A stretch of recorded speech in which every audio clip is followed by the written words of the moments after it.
Hi Kannada ವೇದ YouTube ಚಾನಲ್ಗೆ ಎಲ್ಲ ವಿದ್ಯಾರ್ಥಿನಿಯರಿಗೆ ಅಭ್ಯರ್ಥಿಗಳಿಗೆ ಸ್ವಾಗತನ ಕೂಡ ತಿಳಿಸ್ತಾ ಪ್ರಮುಖವಾಗಿ ಇದೀಗ ಒಂದು CTT exam central teacher eligibility test ಈ ಒಂದು ಎಕ್ಸಾಮ್ ಅಂತಕ್ಕಂಥದ್ದನ್ನು CBSE ಅಂಡರಲ್ಲಿ ನಡೆದಿರುವಂಥದ್ದಾಗಿರುತ್ತೆ. ಈ ಒಂದು ಎಕ್ಸಾಮ್ನ ರಿಸಲ್ಟ್ ಯಾವಾಗ ಪ್ರಕಟ ಆಗುತ್ತೆ, ಯಾಕೆ ಇಷ್ಟು ತಡ ಆಗ್ತಿದೆ ಅಂತಕ್ಕಂಥ ಒಂದು ಪ್ರಶ್ನೆನ ಎಲ್ಲ ಒಂದು ಅಭ್ಯರ್ಥಿಗಳು ಒಂದು ಎಕ್ಸಾಮ್ನ ಬರೆದಿರ್ತಕ್ಕಂಥವ್ರು ವೆಯ್ಟ್ ಮಾಡ್ತಾ ಇರುವಂಥದ್ದಾಗಿರುತ್ತೆ. ಒಂದು ಪ್ರಶ್ನೆನ ಇಟ್ಕೊಂಡಿದ್ದಾರೆ ಅಂತ ಹೇಳ್ಬೋದು. ಮತ್ತು ಒಂದು ಕೀ ಆನ್ಸರ್ ಯಾವಾಗ ಪ್ರಕಟ ಮಾಡ್ತಾರೆ ಅಂತಕ್ಕಂಥ ಒಂದು ಕುತೂಹಲದಲ್ಲೂ ಕೂಡ ಎಲ್ಲರೂ ಇದ್ದಾರೆ ಅಂತ ಹೇಳ್ಬೋದು. ಮತ್ತು ಯಾಕೆ ಇನ್ನೂ ಬಿಡುಗಡೆ ಆಗಿಲ್ಲ, ಆಲ್ಮೋಸ್ಟ್ ಯಾವುದೇ ಎಕ್ಸಾಮ್ಗಳಾದರೂ ಕೂಡ ಕೀ ಆನ್ಸರ್ಗಳು ಬೇಗ ಪ್ರಕಟ ಆಗ್ತಿದ್ವು. ಸೊ ಯಾಕೆ ಈ ಒಂದು ಕ್ಯಾನ್ಸರ್ ಇನ್ನೂ ಪ್ರಕಟ ಆಗಿಲ್ಲ ಅಂತ ಎಲ್ಲ ಅಭ್ಯರ್ಥಿಗಳು ಕೂಡ ವೆಯ್ಟ್ ಮಾಡ್ತಾ ಇದ್ದು, ಪರೀಕ್ಷೆ ಕಂಪ್ಲೀಟ್ ಆಗಿ ಆಲ್ಮೋಸ್ಟ್ 20 ದಿನ ಕಳೆದೇ ಹೋಗಿರುವಂಥದ್ದಾಗಿರುತ್ತೆ. ಆದರೂ ಕೂಡ ಯಾವುದೇ ರೀತಿ ಕ್ಯಾನ್ಸರ್ ಅಂತಕ್ಕಂಥದಕ್ಕೆ ಸಂಬಂಧಪಟ್ಟಂತೆ ಅಫಿಷಿಯಲ್ ಆಗಿ ಯಾವುದೇ ಮಾಹಿತಿ ಬಂದಿಲ್ಲ. ನಂತರದಲ್ಲಿ ಒಂದು ಎಕ್ಸಾಮ್ ಆಗಿರ್ಬೋದು, ಬೇರೆ ಬೇರೆ ಒಂದು ಪ್ರಶ್ನೆಗಳು ಕೂಡ ಬರ್ತಿರುವಂಥದ್ದಾಗಿರುತ್ತೆ. ಏನಾಗ್ತಿದೆ ಆಗಿದ್ರೆ ಒಂದು ರಿಸಲ್ಟು ಯಾವಾಗ ಪ್ರಕಟ ಆಗ್ಬೋದು, ಇನ್ನೆಷ್ಟು ದಿನ ಸಮಯನ ತಗೋಬೋದಾಗಿರುತ್ತೆ ಆಗಿದ್ರೆ CTT ಎಕ್ಸಾಮ್ ರಿಸಲ್ಟ್ ಬರಲಿಕ್ಕೆ.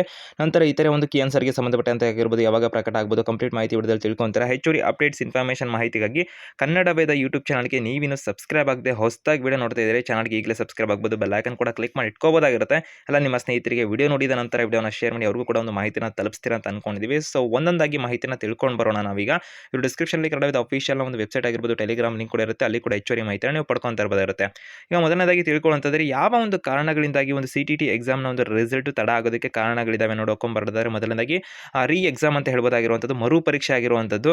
ಬಿಹಾರದ ವೈಶಾಲಿಯ ಒಂದು ಹಾಜಿಪುರ ಒಂದು ಜಿಲ್ಲೆಯಲ್ಲಿ ಸೊ 2 ಕೇಂದ್ರಗಳಲ್ಲಿ ಒಂದು ಪರೀಕ್ಷೆ ಆಗಿರುವಂಥದ್ದಾಗಿರುತ್ತೆ. ಅಂದರೆ ಮರು ಪರೀಕ್ಷೆ ಆಗಿರುವಂಥದ್ದು. ಯಾಕಂದರೆ ಒಂದು ಫೆಬ್ರವರಿ ತಿಂಗಳ 7ನೇ ತಾರೀಕಿನಂದು ನಡೆದಂಥ ಒಂದು ಪೇಪರ್ 2 ಎಕ್ಸಾಮ್ ಏನಿತ್ತಲ್ಲ, ಸೊ ಆ ಒಂದು ಪೇಪರ್ 2 ಎಕ್ಸಾಮ್ ಅಂತಕ್ಕಂಥದ್ದು ಫೆಬ್ರವರಿ 7ನೇ ತಾರೀಕಿನಂದು ಕೆಲವು ತಾಂತ್ರಿಕ ಕಾರಣಗಳಿಂದ, ಬೇರೆ ಕಾರಣಗಳಿಂದಾಗಿ ಎಕ್ಸಾಮ್ ಕ್ಯಾನ್ಸಲ್ ಆಯಿತು ಅಂತ ಹೇಳ್ಬೋದಾಗಿರುವಂಥದ್ದು. ಈ ಒಂದು ಅಭ್ಯರ್ಥಿಗಳಿಗೆ ಮಾರ್ಚ್ ತಿಂಗಳ 1ನೇ ತಾರೀಕು 2026ರಂದು ಮರುಪರೀಕ್ಷೆ ನಡೆಸಿರುವಂಥದ್ದಾಗಿರುತ್ತೆ. ಈ ಪರೀಕ್ಷೆ ಅಂತಕ್ಕಂಥ ಏನಿರುತ್ತಲ್ಲ, ಮುಗಿಯುವವರೆಗೂ ಕೀ ಉತ್ತರವನ್ನು ಬಿಡಲಿಕ್ಕೆ ಸಾಧ್ಯ ಇಲ್ಲ ಅಂತಕ್ಕಂಥದ್ದನ್ನು ಹೇಳ್ಬೋದಾಗಿರುವಂಥದ್ದು. ಸೊ ಆ ಒಂದು ರೀಸನಿಂದ ಇವಾಗ ಮಾರ್ಚ್ 1ನೇ ತಾರೀಕು 2026ರಂದು ಈ ಒಂದು ಅಭ್ಯರ್ಥಿಗಳಿಗೆ ಒಂದು ಬಿಹಾರದಲ್ಲಿ ವೈಶಾಲಿ ಅಂತಕ್ಕಂಥ ಒಂದು ಜಿಲ್ಲೆಯಲ್ಲಿ ಏನಿದೆಯಲ್ಲ, ಒಂದು ಹಾಜರಿಪುರ ಅಂತಕ್ಕಂಥ ಒಂದು ಜಿಲ್ಲೆಯಲ್ಲಿ ಪರೀಕ್ಷೆ ಅಂತ ಕಂಪ್ಲೀಟ್ ಆಗಿರುವಂಥದ್ದಾಗಿರುತ್ತೆ. ಸೊ ಆ ಒಂದು ರೀಸನ್ ಕೂಡ ಆಗಿತ್ತು. ಒಂದು ರೀ ಎಕ್ಸಾಮ್ನ ಮಾಡೋ ತನಕನೂ ಆ ಒಂದು ಕ್ಯಾನ್ಸರ್ ಪ್ರಕಟ ಆಗ್ತಿರಲಿಲ್ಲ. ನಂತರದ ನೋಡಿದ್ರೆ ಏಕರೂಪದ ಒಂದು ಮೌಲ್ಯಮಾಪನ ಅಂತ ಹೇಳ್ಬೋದಾಗಿರುವಂಥದ್ದು.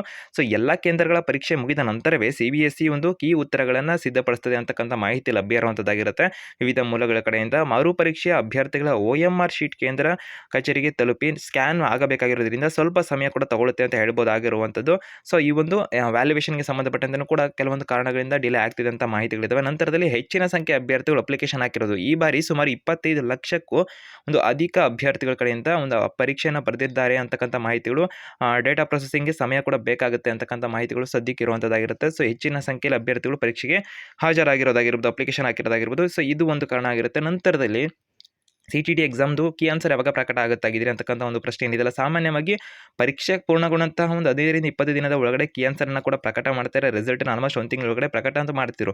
ಸೊ ಈಗಾಗಿದೆ ಯಾವಾಗ ತಾತ್ಕಾಲಿಕ ಕೀ ಉತ್ತಲ ಏನಿದೆಯಲ್ಲ, ಸೊ ಇದನ್ನು ಯಾವಾಗ ಪ್ರಕಟ ಮಾಡ್ತಾರೆ, ಬಿಡುಗಡೆ ಆಗ್ಬೋದು ಅಂತ ಹೇಳಿದ್ರೆ ಮಾರ್ಚ್ ಮೊದಲ ವಾರ ಅಥವಾ ಒಂದು ಮಾರ್ಚ್ ತಿಂಗಳ 2ನೇ ವಾರದಲ್ಲಿ ಒಂದು ನಿರೀಕ್ಷೆ ಮಾಡ್ಬೋದು ಅಂತಕ್ಕಂಥ ಮಾಹಿತಿ ಸದ್ಯಕ್ಕೆ ಲಭ್ಯ ಆಗ್ತಿರೋದಾಗಿರುತ್ತೆ. ಆಲ್ಮೋಸ್ಟ್ ಮಾರ್ಚ್ ಮೊದಲ ವಾರದಿಂದ 2ನೇ ವಾರದ ಒಳಗಡೆ ಒಂದು ಕೀ ಆನ್ಸರ್ ಅಂತೂ ಪ್ರಕಟ ಮಾಡ್ತಾರೆ. ಮತ್ತು ರಿಸಲ್ಟ್ ಯಾವಾಗ ಅಂತಕ್ಕಂಥ ಪ್ರಶ್ನೆ ಇದೆಯಲ್ಲ, ಅದನ್ನು ಹೇಳುವಂತಾದರೆ ಮಾರ್ಚ್ ತಿಂಗಳ ಅಂತ್ಯದೊಳಗೆ, ಆಲ್ಮೋಸ್ಟ್ ಮಾರ್ಚ್ ತಿಂಗಳ ಕೊನೆಯ ವಾರ ಅಥವಾ ಏಪ್ರಿಲ್ ತಿಂಗಳ ಮೊದಲ ವಾರದ ಒಳಗಡೆ ರಿಸಲ್ಟ್ ಪ್ರಕಟ ಆಗುವ ಎಲ್ಲ ಲಕ್ಷಣಗಳು, ಸಾಧ್ಯತೆಗಳು ಹೆಚ್ಚಾಗಿರುವಂಥದ್ದಾಗಿರುತ್ತೆ. ಹೆಚ್ಚುವರಿ ಅಪ್ಡೇಟ್ಸ್ ಇನ್ಫಾರ್ಮೇಷನ್ ಮಾಹಿತಿ ಬಂದಾಗ ಕನ್ನಡ ವೇದ ಯೂಟ್ಯೂಬ್ ಚಾನಲ್ ಮಾಹಿತಿನ ಕೊಡ್ತಿರ್ತೀವಿ. ಅದಕ್ಕೆ ಚಾನಲ್ಗೆ ಸಬ್ಸ್ಕ್ರೈಬ್ ಆಗಿ ಬೆಲ್ ಐಕನ್ ಕ್ಲಿಕ್